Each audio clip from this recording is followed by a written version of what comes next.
The strength of loyalty. The minutes wasted away in the office of Joshua Durham, as it had been just over an hour since Haley had stepped into the room for a second time. As it was, she surprised herself at even going to speak with the shrink at all, let alone returning to speak with him again. There was no shortage of kindred warning of the wise and astute harpy that wasn't to be underestimated. But she couldn't deny that Joshua was able to put her mind more at ease over the troubles of her own life. They sat at a very traditional therapist's lounge on the right-hand side of the relatively large psychiatrist's office, in front of a wall lined with bookshelves, while dark green curtains billowed from the window on the left side of the room. Haley was reclined into a large velvet couch that sat opposite another, with a coffee table in the middle and a single armchair between the two, as she came to the next point of discussion.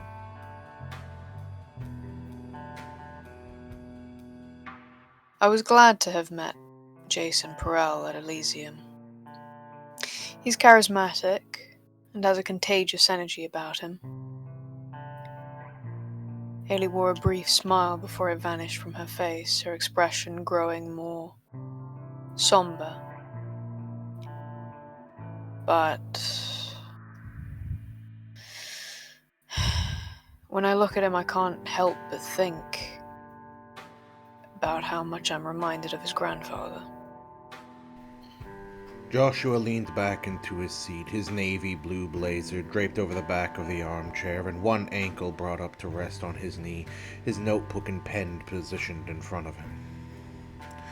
I know what you mean. Having met Davis and Antoine, I can see similarities. Though, to be fair, I must agree with Davis that he possesses strengths of character that are to be admired. I'm not surprised that, with everything that's happened, he came and embraced the young one. Casting her gaze to the floor, Haley sat quietly, thinking through the events in her mind herself. Everything that happened. It was over 7 years ago now, yet she remembered it like it was yesterday. Joshua was also quiet, allowing her to think and watching her as she contemplated the subject. St. Louis, June 1999. The air was cool, crisp, and incredibly quiet. Lingering shadows danced about the large sitting room of Perel's mansion, cast by the soft gleam of the moon that streamed through the windows, the low flame from the fireplace, very mildly stirring the beast. It cracked and popped as the dim blaze glowed from the hearth like a dawn upon a summer morning. That was a sight Haley regretted missing out on, due to this new existence, among other things. But she patiently waited, seated at one of the old-fashioned sofas with feather-wrapped cushions in a room that's walls were a beautiful mixture of white stonework and mahogany woodwork. She spent a few long moments to herself in the stillness of the room and the quiet. Quiet aside from the occasional sounds of footsteps from one of the attending retainers of Perel, to who she had handed him over to. Not long after, the sound of 2 pairs of shoes on marble echoed throughout the near hall.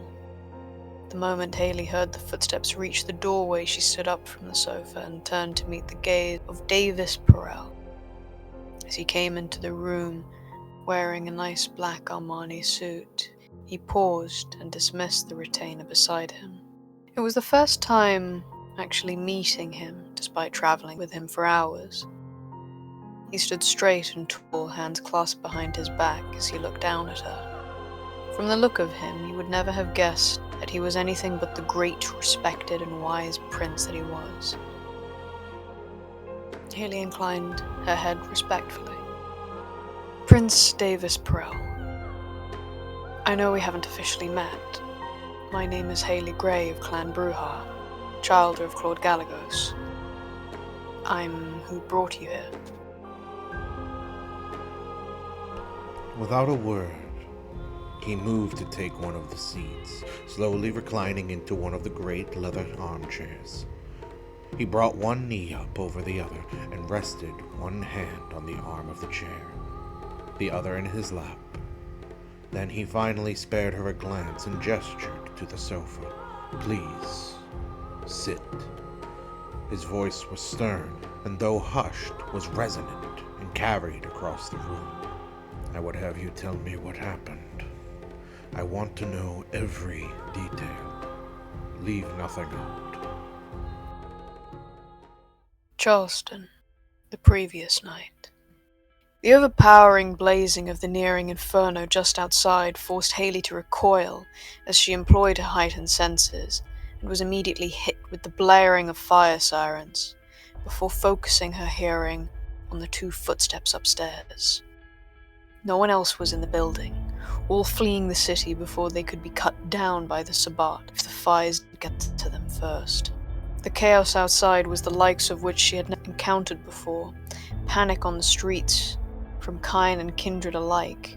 Firefighters struggling to contend with the raging firestorm that swept through the heart of the city.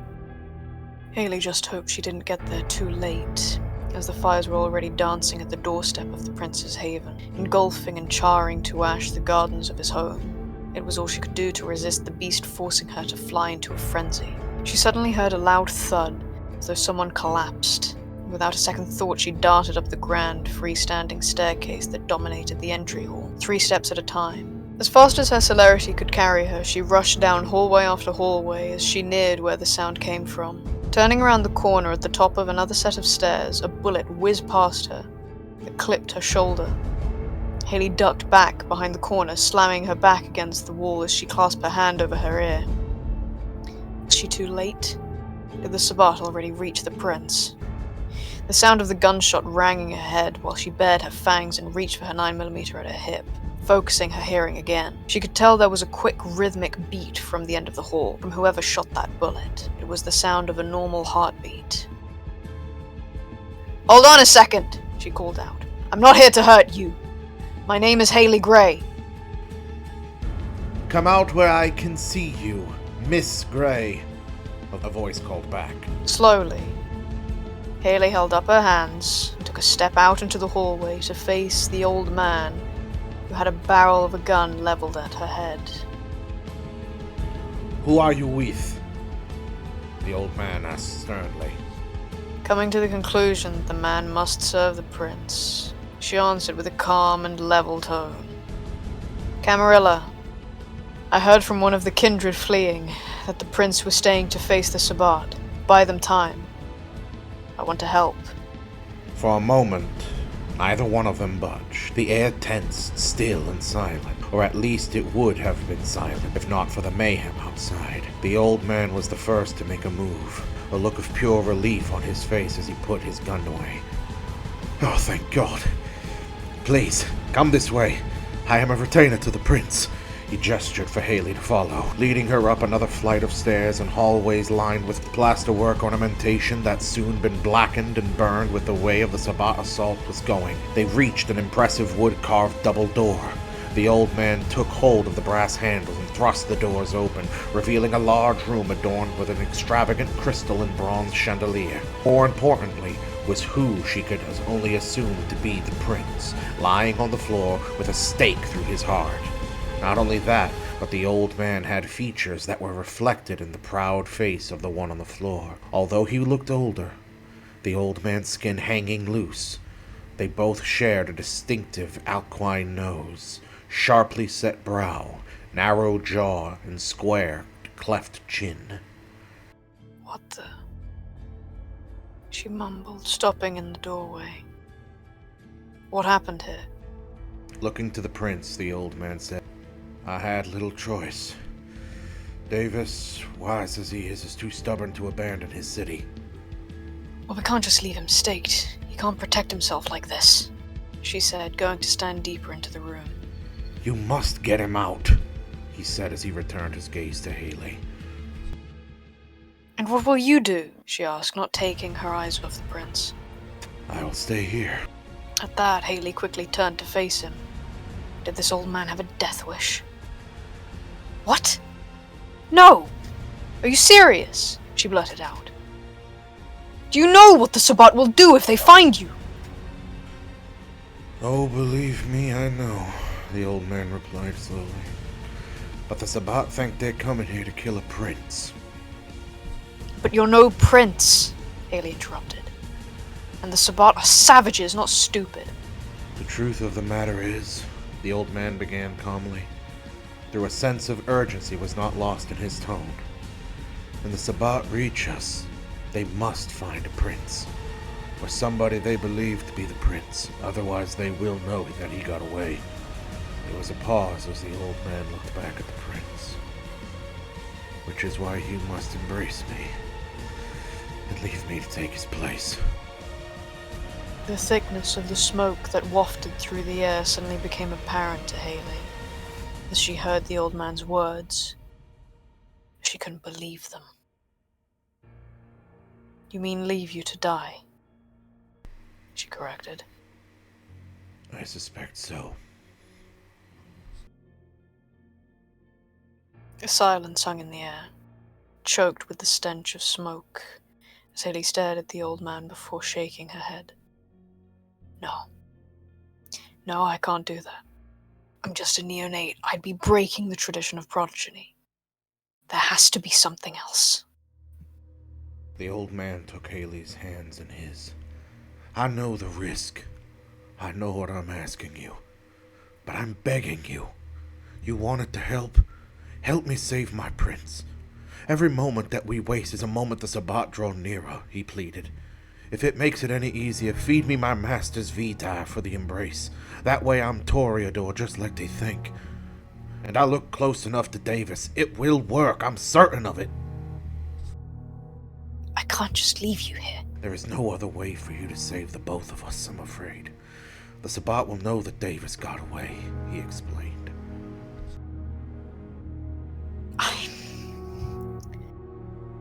Her words caught in her throat. The old man got down on his knees. Please, miss, I beg you. I'll give you money, as much as you want, whatever you want. Just please, promise me you'll get him to safety. What happens to me is not what is most important now, the old man desperately implored her. Ellie went to her knees as well, level with him. Her head hung low and her eyes closed. I promise I'll make sure he's safe. You can keep your money. Looking up to him, resolute, she said, What do I need to do? Where do you want me to take him? With a look on his face of immeasurable appreciation and releasing a deep sigh of relief, he rose to his feet. He didn't waste any time in hastily searching through a small drawer compartment to write down the address of one of the prince's havens before handing her the note. Here, take this. Take him here, he said, as he practically shoved the piece of paper into Haley's hands. She took it and nodded. Quickly now. There's not much time. His words escaped in between coughs as smoke entered his lungs, and his voice strained to be heard over the raucous cacophony of fire, wind, and sirens that assaulted the prince's home. She knew what he was saying. She hated the thought. It went against her every impulse to do what he was asking of her. But she couldn't deny him this. This old man's loyalty to his master. His devotion. Haley could understand the feeling, and respected him greatly for it. Reaching out, she placed her hands on the old man's shoulder. What's your name? Antoine. Antoine Perel. I'm so sorry, Antoine. With that, Haley sank her fangs into Antoine's neck, puncturing the flesh to feed from him, drawing the blood with every mouthful.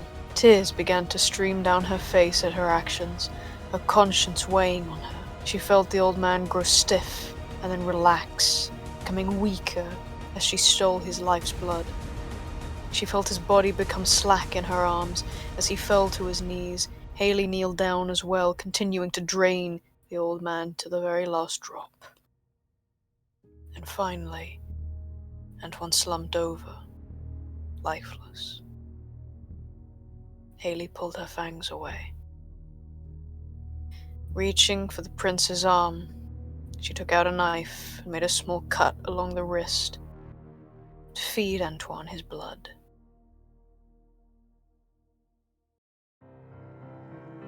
He then stayed behind, sacrificed himself so you could escape.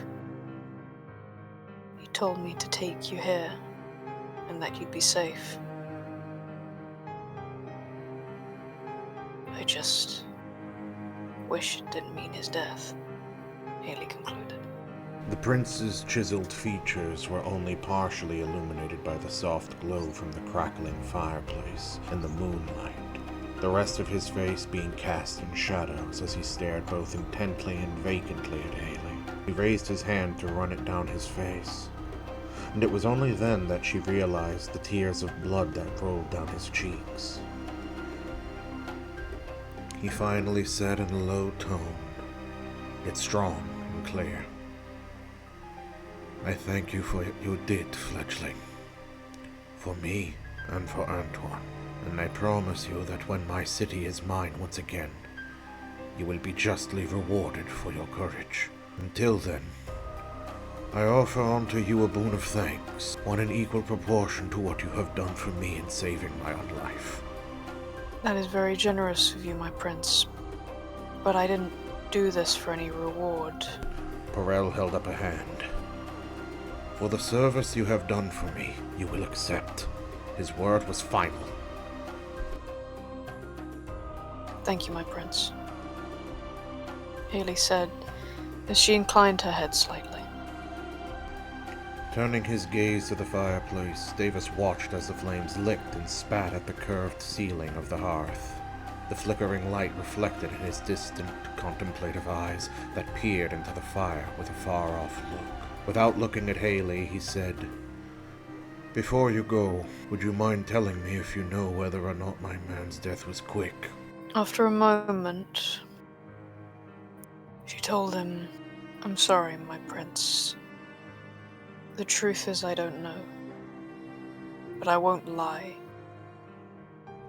I'm sure you've guessed the kinds of things they might have done to the Prince of Charleston."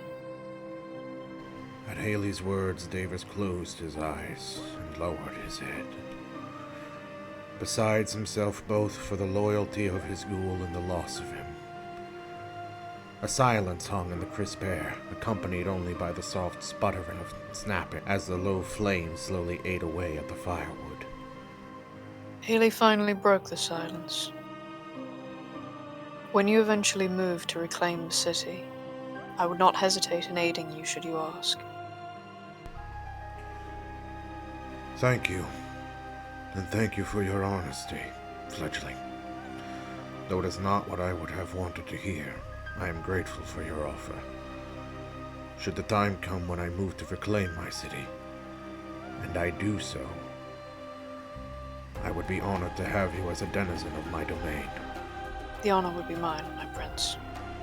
Now, if you don't mind, I would like to be left to my mourning and to my thoughts. The prince's words carried with great weight as he continued to gaze into the flames. Of course, Haley said as she rose from her seat. And before turning to leave, she asked, "Do you know what you will do? Where you will go after?" I have an idea where I might go, and what I might do, but I will do that in my own time," he said with a sigh. With that, she nodded and left the prince to his thoughts, alone with the quiet crackling from the fireplace.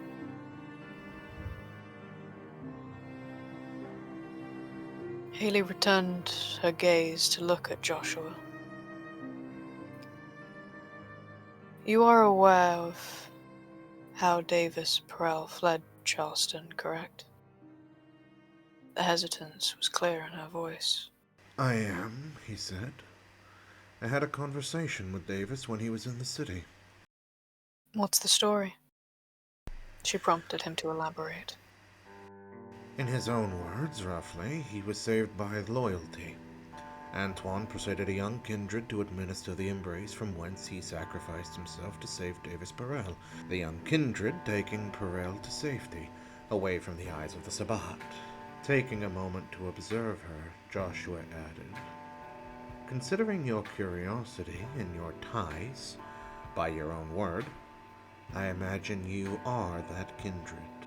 Haley remained silent, casting her eyes over her empty glass of blood on the old-fashioned mahogany coffee table, with its brass tea set in the center in front of her. "Would I be wrong?" Joshua prodded, his voice bringing her attention back to him.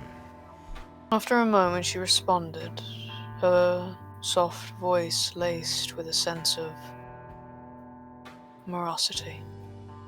"No, Antoine was a loyal servant, a good man, and a man who died because of me.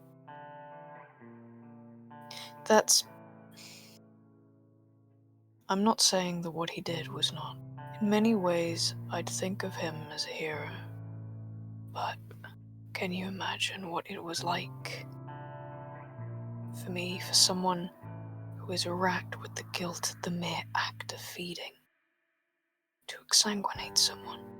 One of the things she never liked about therapy was the feeling that she was bitching and moaning to another person about her problems. It was her burden to bear. Especially in a situation like this, Haley didn't want to think about how it scarred her when a man had lost his life, a good man, a loyal man. It was selfish to think like that. "I can imagine it was quite the horrible experience. Yet he moved you to do so, out of loyalty to Davis," Joshua said. Haley gave a slow nod in agreement. "You have my gratitude, just as I'm sure you had Antoine's. Davis Perel had been a mentor to me, and in a time when I was searching, welcomed me to his domain, took me in, matter of fact, and by the end of my time in Charleston, I walked away with new resolve and a vision." A vision, attempting to convey some enthusiasm or interest in her questioning. The most she could muster was a sullen, skeptical curiosity.